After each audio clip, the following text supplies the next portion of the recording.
Browns Bengals tonight in Cincinnati. We're joined by our Browns beat reporter, Kay Cabot. Kay, how are you? I'm doing great, guys. How you doing? Doing okay. Johnny Manziel is going to get his second start of the season tonight. What's a reasonable expectation for Johnny, starting on a short week, starting against an undefeated team? Well, the two things that he's really got to do is look for Gary Barnidge, who always seems to get open no matter what, and he's got to look for Travis Benjamin. He seems to have some really good chemistry with Travis, and I think there might be some opportunities to hit some big plays to those guys. I think the Bengals are vulnerable to the big play, but then once they get down into the red zone, they tighten things up down there. But you can almost always find Gary open. If he's not open, all he has to do is jump up over somebody to get open. So those are the key things that Johnny's going to have to do. And then also, he's going to have to look for Duke Johnson. They might not be able to run the ball. They haven't been able to. But Duke, can get out. He can operate out of the slot. They can split him wide. They can get the ball into the hands of Duke Johnson and use the shorter passing game to him almost as their running game. I think they're going to try their best to keep Johnny in the pocket as much as they can. They've got big defensive ends. It's going to be hard for Johnny to see over guys, frankly. So if they can keep him in the pocket, I think that'll be a huge strategy for the Bengals. Kay, for Johnny Manziel tonight, is this a one-week thing, or does the kid have a chance to replace Josh McCown here tonight? Well, we talked to Josh McCown the other day. In addition to him, telling us that he was having a hard time sleeping, breathing. I mean, every single thing that he said leads me to believe that he's got broken or cracked ribs. So I don't think there's going to be any great rush to get him in there. He said the injury that he has is going to take more than a few days or a few weeks to heal. I think that was a clue to all of us that he might be out for a little while. And if Johnny plays well or well enough, this could be it for Johnny. It could be the Johnny show for the rest of the season.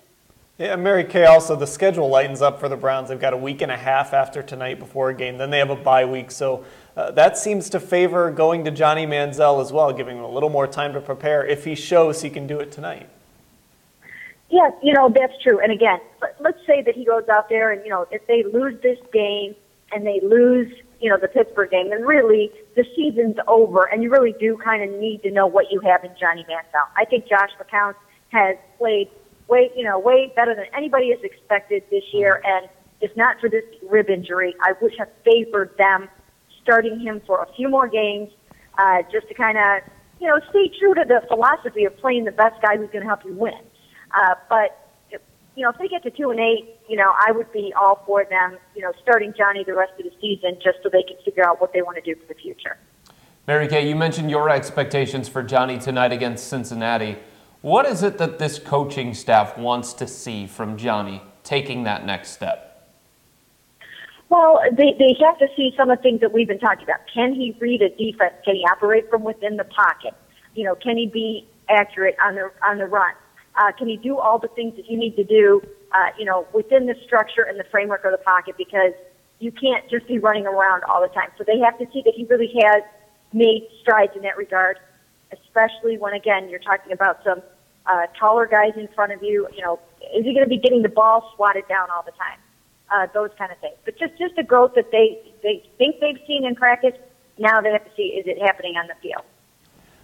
Kay, let's talk about that Ray Farmer press conference for a minute. It was a bizarre press conference between the sweating and some of his answers. Did we learn anything at all from that press conference?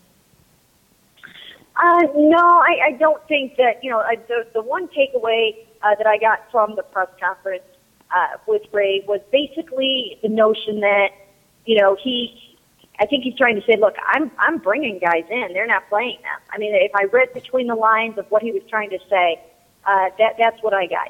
How is he going to be, judged? And he might lose his job at the end of this year on guys like Johnny Manziel, Justin Gilbert, and even Dwayne Bowe, who Ray thinks can play some football, and they're really not, some of them, in some cases, going to get a chance to play.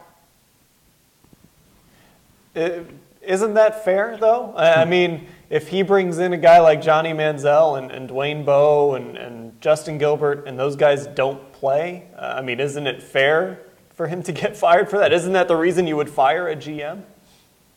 Well, if if they're not playing because they are incapable of playing, then yes. But if they're not playing because the coaching staff and the GM and the personnel department aren't seeing eye to eye on player evaluations, then that's a whole different ballgame. What if Johnny can play? No, we don't know if he can or he can't. But what if he can play and he goes out and demonstrates over these next few games that, that he could be a starting quarterback in the NFL? All these weeks, maybe things could have been different, maybe not. So the point is that I think Ray's trying to say, how do we know that, that Dwayne Bowe can't play? He hasn't gotten a chance. How do we know that Johnny can't win games? He hasn't gotten his chance.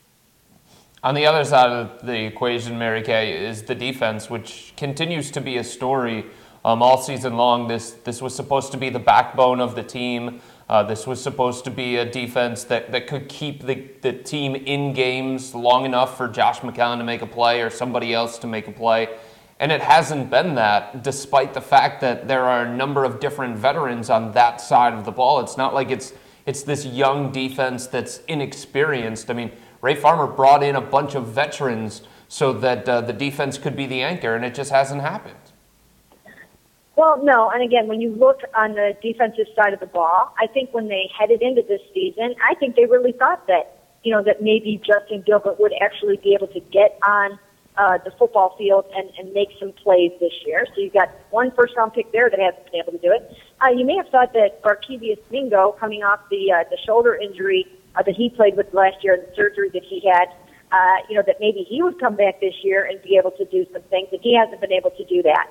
Danny Shelton has, he's had his rookie ups and downs. Mm-hmm. He's made progress, and he may turn out to be a Pro Bowl player. He says he will, but this year it's not as though he's been a dominant defensive tackle to this point. And some games he's only playing 30%, 40% of the snaps. So you have some of your first-round picks on defense, who just really aren't even able to contribute. And those guys should all be, headed towards the Pro Bowl by now, by where they were picked.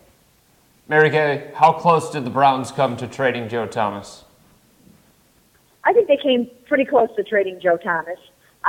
What it came down to was the difference between not wanting to give up the third-round pick and only wanting to give up that fifth along with Joe. And you know what? To be honest with you, I wonder if you look down the road, if they're not going to be regretting that. They could have had what might shape up to be a pretty nice first-round pick in 2017, depending on what happens with Peyton Manning. If he retires and then they struggle for a little while without him, then that could have been a nice pick for the Browns at a time when, they could be needing another quarterback. So they may look at this one. This is one we're going to be keeping an eye on for the next few years. All right, Mary Kay Cabot, our Browns beat reporter. Thanks for the time, Mary Kay.